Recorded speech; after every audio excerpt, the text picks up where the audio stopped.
নমস্কার বন্ধুরা, মালতী কিচেনে তোমাদের সবাইকে স্বাগত। আজ নিয়ে এসেছি কচু বাটা। মান কচু দিয়ে বাটা মাছ রান্না হচ্ছে। সকল বন্ধুদের কাছে আমার অনুরোধ রইল সম্পূর্ণ ভিডিওটা দেখার জন্যে।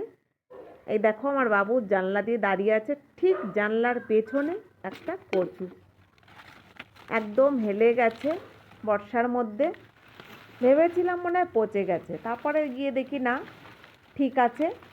তো যত চিপসের প্যাকেট, এখান থেকে চকলেটের প্যাকেট, সব এই জানলা দিয়ে আমার বাবু ফেলে দেয় এখানে।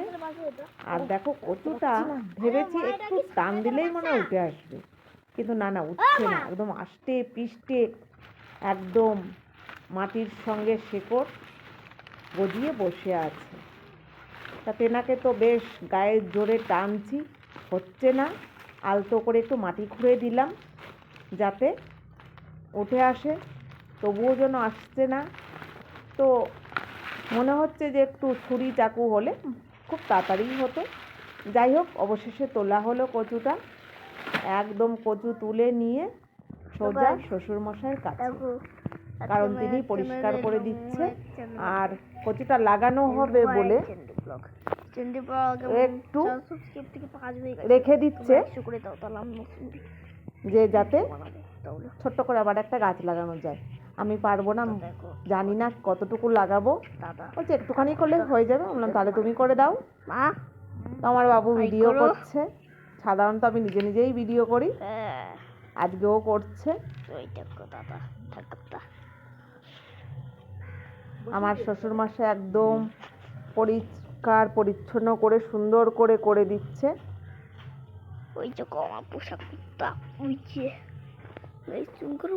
আমাদের বাড়ির সামনে রাস্তা, এখান থেকে আমি কচু তুলেছিলাম, তোমাদের কচু শাকের ভিডিও দিয়েছিলাম। এখান থেকে কিন্তু একদম হাঁটু জল হয়ে যায় বর্ষার দিনে। আমাদের একদম বাড়ির সামনের রাস্তা, পেছনে একটা রাস্তা আছে, পেছনের রাস্তা দিয়ে যাওয়া আসা বেশি করি, কিন্তু এই রাস্তাটা দিয়ে খুব একটা যাওয়া হয় না। যখন আমার বর গাড়ি নিয়ে বেরোয় তখন এই রাস্তা দিয়েই বেরোয়। এই যাচ্ছে আমাদের পেছনের বেদি, তার সামনে দিয়ে রাস্তা। আবার সেই কচু গাছটা লাগানোর জন্য আমি এখানে চলে আসলাম। শ্বশুরমশাই বলছে যে এক্ষুনি লাগিয়ে দাও, তার ছেলে কখন আসবে বা হয়তো শুকিয়ে যেতে পারে। দুপুরবেলায় সাপ এখানে আসে, আবার লাগিয়ে দিচ্ছি কচুটা। আসতেও পারে ওই জমা পোষা বাচ্চা। ভাই আয় রে, চলো।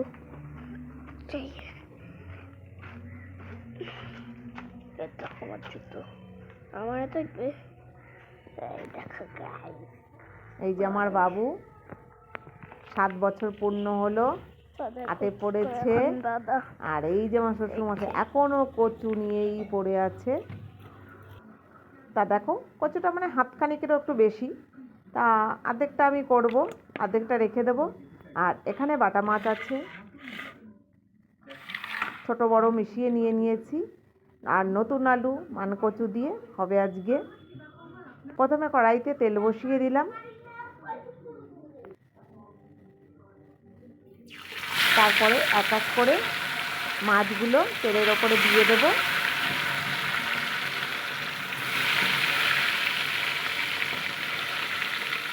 বাটা মাছ দিয়ে কখনো মানকচু খাওয়া হয়নি, এই প্রথমবারই খাওয়া হবে। সাধারণত কচু মানেই শোল মাছ, ল্যাঠা মাছ, কই মাছ, এই সমস্ত দিয়ে খাওয়া হয়, আর চিংড়ি আর রুই কাতলা তো হয়ই, কিন্তু আজ বাটা মাছ দিয়ে হবে মানকচু। আবার একবার মাছগুলো দিয়ে দিচ্ছি।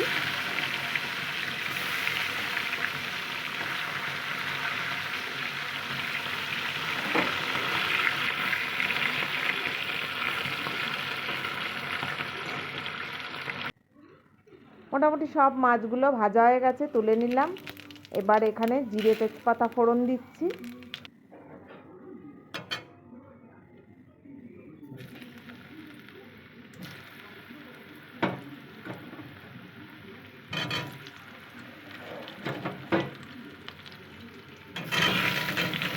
এবার আলু মানকচু সব একসঙ্গে দিয়ে দিলাম।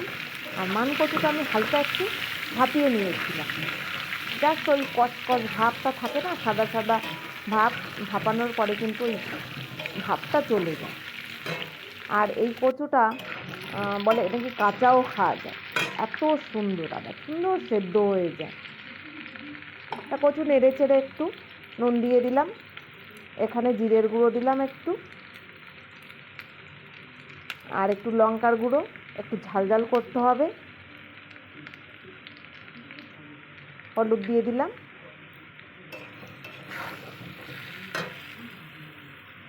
এবার সামান্য জল দিয়ে কষিয়ে নেব।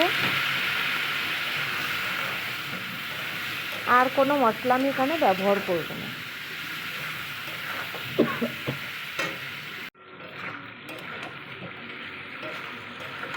বেশ কালারটা এসছে, ওই লঙ্কার গুঁড়ো দিয়েছি সেই কারণে।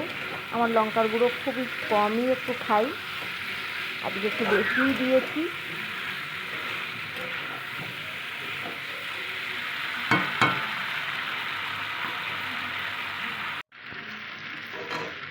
কয়েকটা কাঁচা লঙ্কা দিয়ে দিলাম,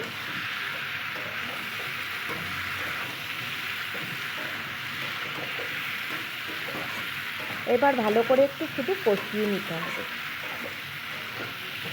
ও, এখানে যদি কয়েকটা চিংড়ি পড়তো না, সেই লাগবে।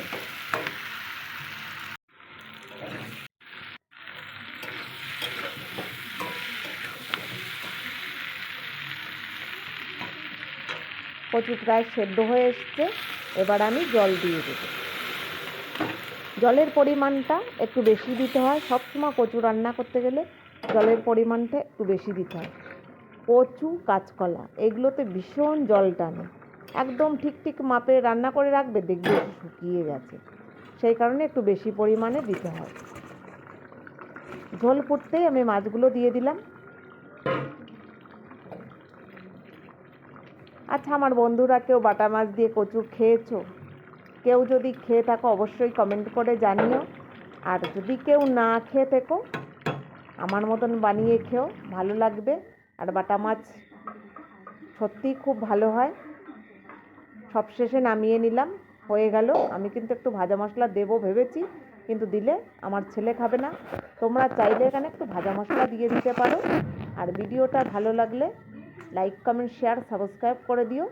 দেখা হবে পরের ভিডিওতে। ভালো থাকো, সুস্থ থাকো, ধন্যবাদ।